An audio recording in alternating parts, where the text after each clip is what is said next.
Assalamualaikum warahmatullahi wabarakatuh. Alhamdulillahilladzi ba'atha fil ummiyina rasulah. Wassalatu wassalamu ala sayyidina Muhammadin ahsanun nasi qawlan wa fi'la. Amma ba'd. Kali ini kita harus menjawab pertanyaan, kenapa Allah menciptakan sapi? Jawabannya adalah, secara umum dijawab oleh Allah dalam Al-Quran, Rabbana ma khalaqta hadza batila. Sungguh Allah tidak menciptakan sesuatu pun sia-sia di muka bumi ini, termasuk sapi. Apalagi binatang sapi ini diabadikan oleh Allah dalam Al-Quran menjadi surat kedua, Al-Baqarah. Tapi kalau Anda bertanya kembali, apa saja manfaatnya? Mari kita renungkan. Manfaat daripada sapi itu, kita mulai. Yang pertama, sapi adalah binatang yang memasok kebutuhan susu di dunia ini lebih banyak daripada binatang yang lain. 95% kebutuhan susu di dunia ini sudah dipasok oleh makhluk yang bernama sapi. Yang kedua, daging sapi. 65% kebutuhan daging di dunia ini juga konon dipasok oleh yang bernama sapi, makhluk ini. Yang ketiga, kulitnya bisa kita jadikan sabuk, jaket, tas, sepatu, dan berbagai industri yang mengolah kulit sapi. Konon 85% industri yang mengolah kulitnya dipasok oleh makhluk yang bernama sapi. Belum selesai, tulangnya bisa dijadikan bahan perekat atau lem. Tanduknya bisa dijadikan bahan untuk membuat kerajinan, sisir, dan lain sebagainya. Bahkan kotoran sapi sekalipun itu ternyata sangat dibutuhkan oleh tumbuhan. Mengandung hara, menggemburkan tanah. Yang unik, bahwa kotoran sapi bisa diolah menjadi bahan bakar gas. Subhanallah, betapa hebatnya Allah menciptakan makhluk yang satu ini. Belum sampai di situ juga, ternyata jadi sumber kehidupan kepada orang-orang yang secara langsung berinteraksi dengan makhluk yang bernama sapi.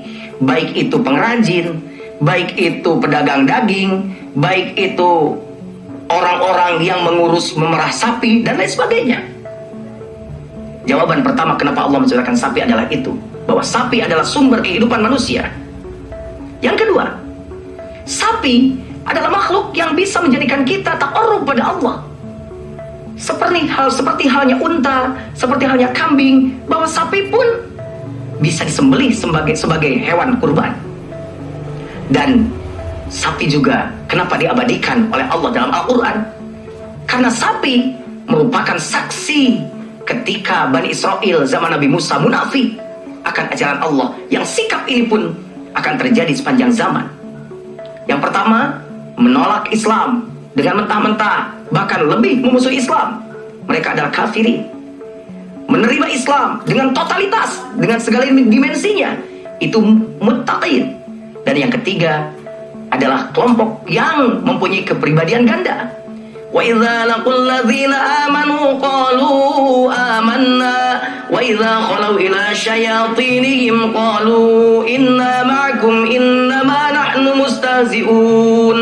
Ketika bergabung dengan orang-orang beriman, dia nyatakan saya beriman. Tapi ketika berpisah dan bergabung lagi dengan kelompok mereka, dia nyatakan, aku bersamamu, aku tadi hanya mengolok-olok mereka. Subhanallah, semoga dengan kita bertafakur tentang proses penciptaan sapi, kita bisa mengambil manfaat tentang sapi itu. Dan yang paling penting, kita tidak termasuk orang yang munafik yang sering disindir oleh Allah dalam surat Al-Baqarah, yakni surat sapi. Semoga. Terima kasih. Wassalamualaikum warahmatullahi wabarakatuh. Selanjutnya, mari kita bersenandung bersama.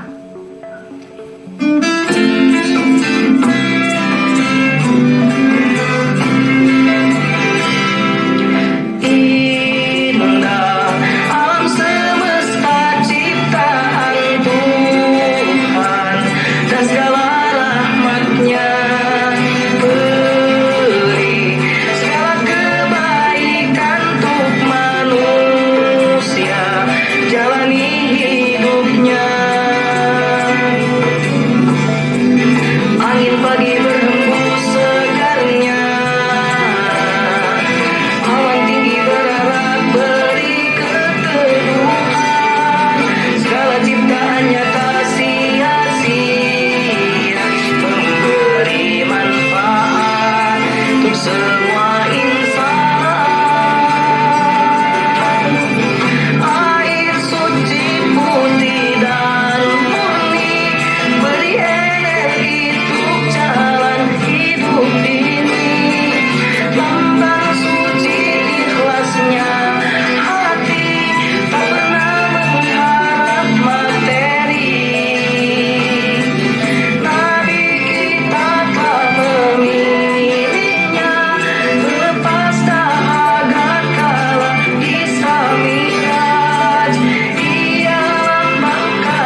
Wassalamualaikum warahmatullahi wabarakatuh. Alhamdulillahillazi ja'ala as-sakinata fi qulubil mu'minin. Amma ba'd. Rasulullah sallallahu alaihi wasallam bersabda, ingatlah, dalam dirimu ada segumpal daging. Apabila daging itu baik, maka baiklah seluruh amal perbuatan kita. Apabila daging itu jelek, maka jeleklah seluruh amal perbuatan kita. Ingat, segumpal daging itu adalah hati. Berbicara hati, pemirsa, kecil tapi besar.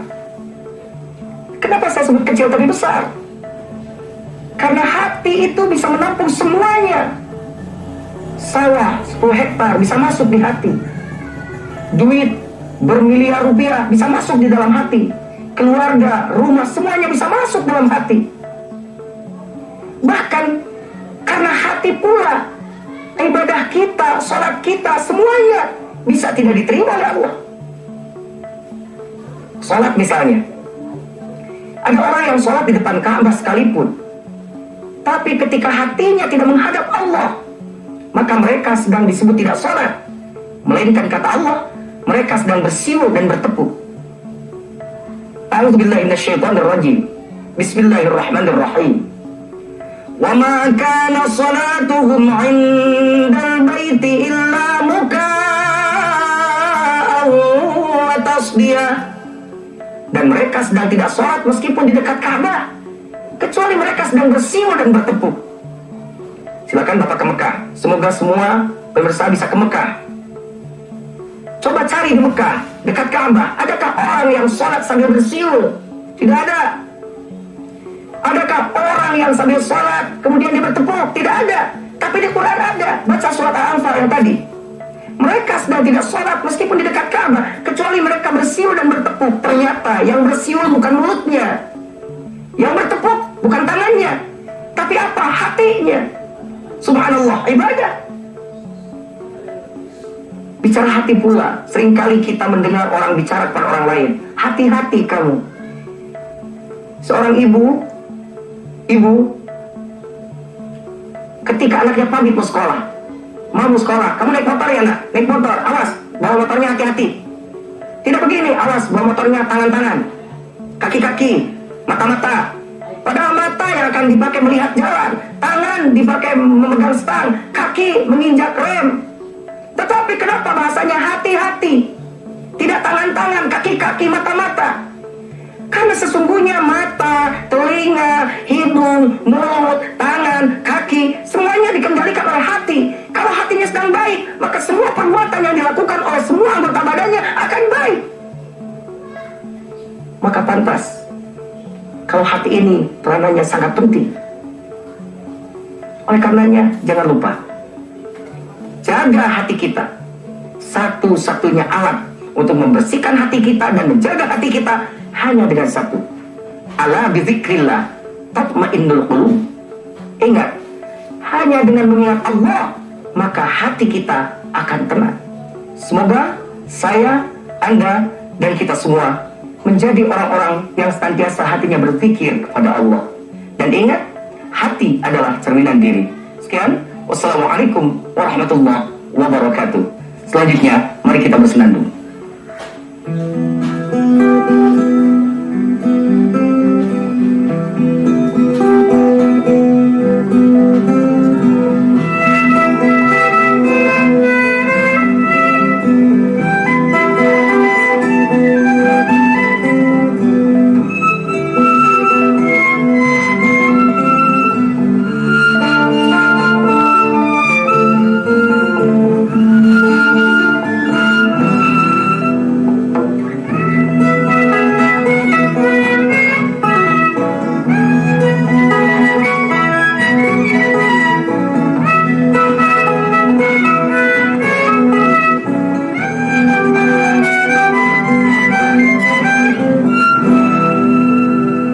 Jaga panonku awasna, jaga celiku degena, jaga irungku angsena, jaga leta ku ucapna.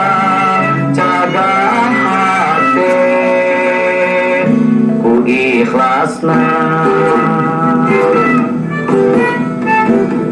jaga panon ku awasna jaga tuli ku dengena jaga irung ku angsuna jaga leta ku ucapna jaga hati ku ikhlasna jaga panon ku awasna jaga teli ku dengena jaga irung ku angsena jaga leta ku ucapna jaga hati ku ikhlasna.